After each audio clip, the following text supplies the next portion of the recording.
Poți să te țin de mână. Că va fi întuneric acolo.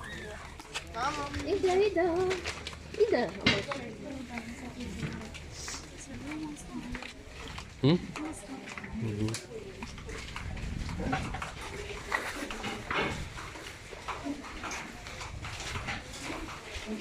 Ia, stai să trec primul.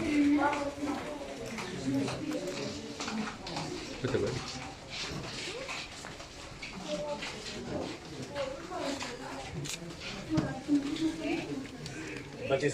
Από το επάνω, στην σκάλα.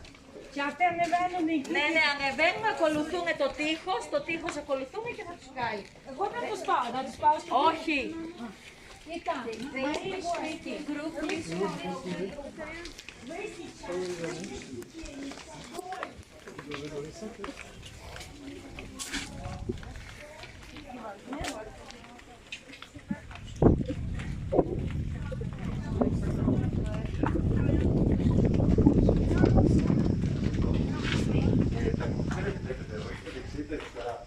Πάω εκεί κάτω. Okay, this way please. Let's find some shade over there. If you want to.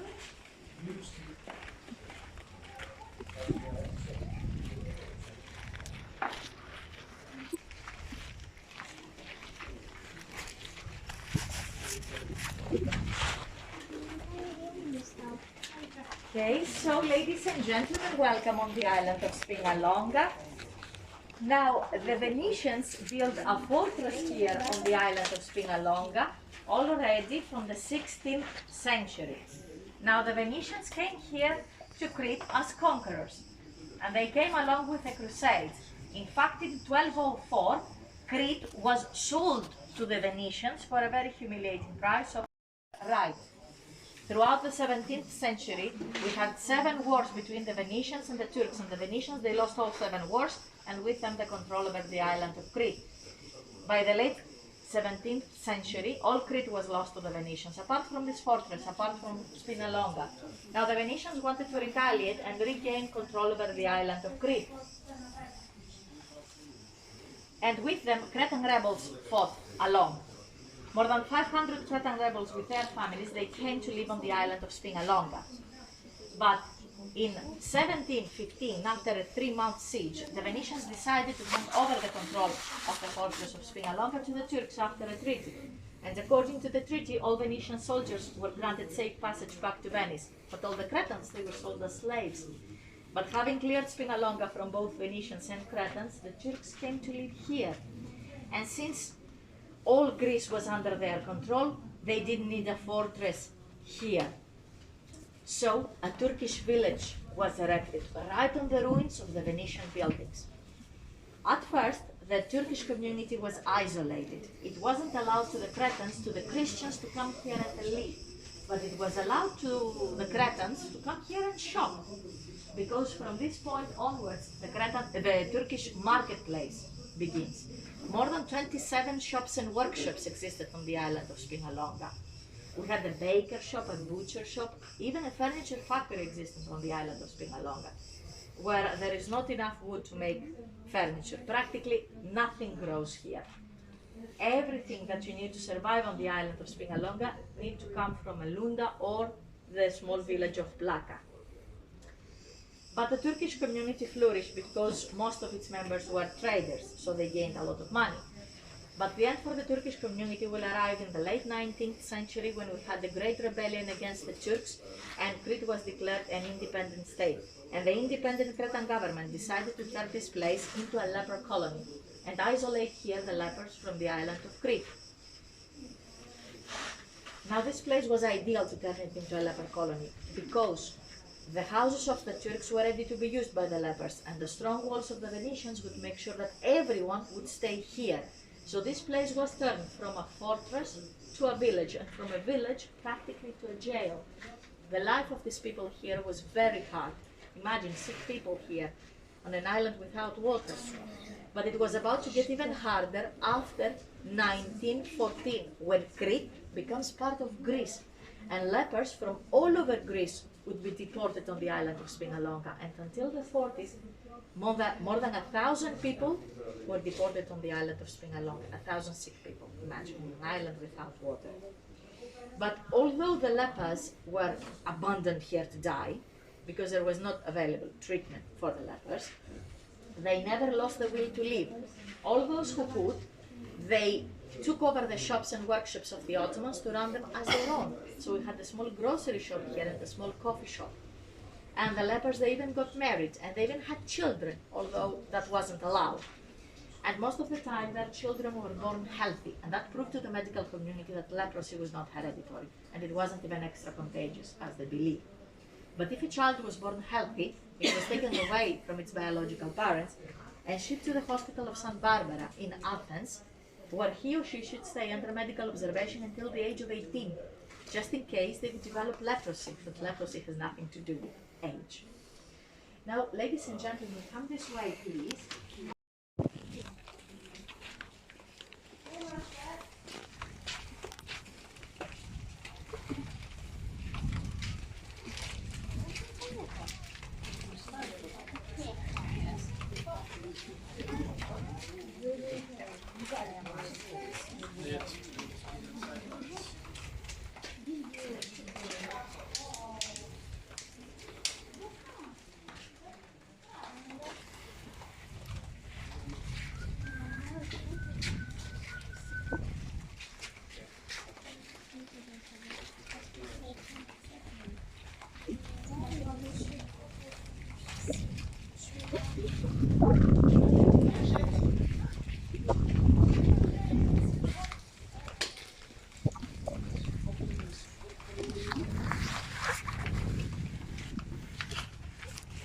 Ladies and gentlemen, here is the restored section of the Turkish marketplace. We have shops and workshops that share the same architectural features. Two-story buildings. The lower floor was the actual shop or workshop, and the upper floor was a small warehouse for all the necessary provisions for the shop or workshop to function. Here we have the pizza factory, Kitty, the baker shop. This way, please.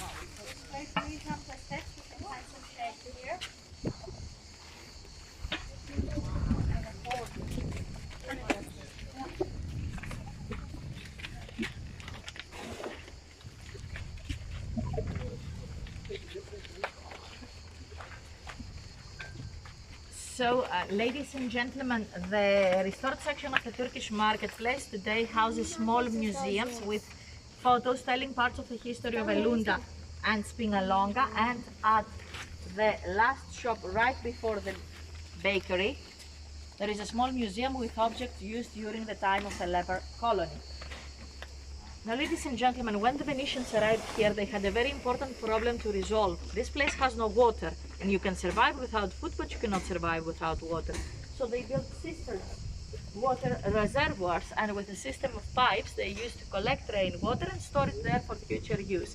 These cisterns, they were used during the time of the Ottomans, and they were also used by the lepers. Even today, they still collect rainwater. They are that well built. Now, here, this small church is dedicated to Saint Panteleimon. It was built right before this fortress would fall in the hands of the Turks. It was destroyed during the time of the Ottomans here and then rebuilt by the lepers. Because according to the Greek Orthodox faith, Saint Panteleimon is the saint protector of all those who are sick. So it was very important for the lepers to feel that their guardian saint was close to them. Also, inside this church, they used to help their weddings, and they also baptized their children. Now, if we follow these steps all the way up, we're going to find ourselves in the hospital. Not now, please. Not now, please, on your free time. We're going to find ourselves outside the hospital. Now, this big rectangular building was transformed into a hospital for the lepers in the early 30s, with one single doctor that would come here once per week and a few nurses that would come here on a daily basis, and very few provisions. Now, we said that the lepers were isolated on the island, but what is leprosy? Leprosy is a disease that affects the skin and the nerves. What causes leprosy is a bacteria, a bacillus. The bacillus of leprosy, discovered in the late 19th century by a Norwegian doctor, Dr. Hansen.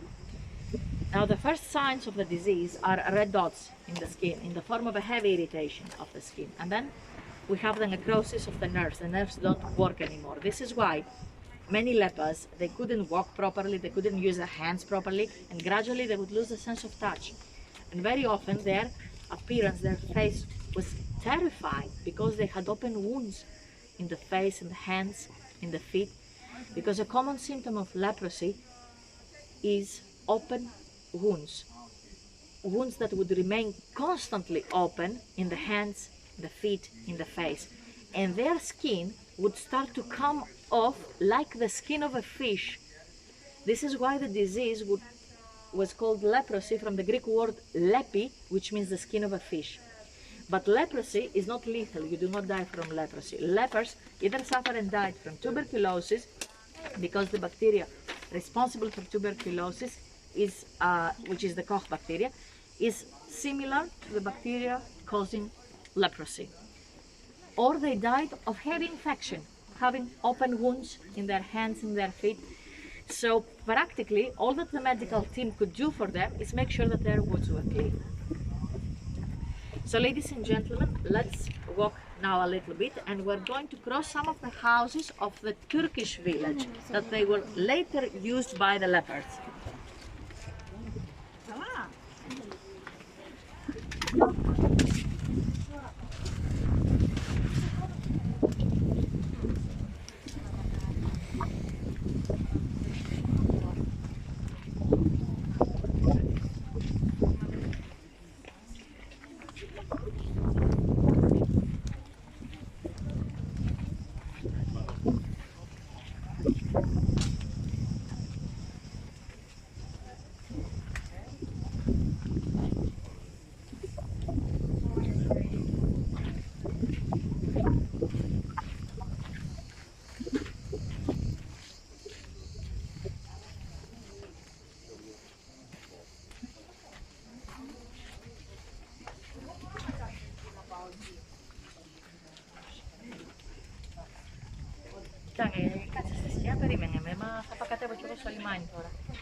So, ladies and gentlemen, a short stop here. I know it's very hot. This is a typical house of the Turkish period that was later on occupied by the lepers. So the Turkish houses were usually two-story buildings. The lower floor was reserved for the kitchen and some warehouses for all the necessary provisions for the household to survive. And the upper floor was reserved for the bedrooms, because it was typical for the Muslims to live all together under the same roof.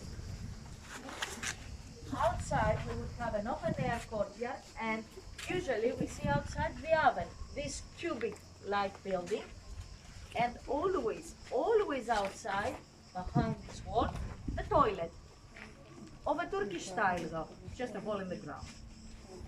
This way, please.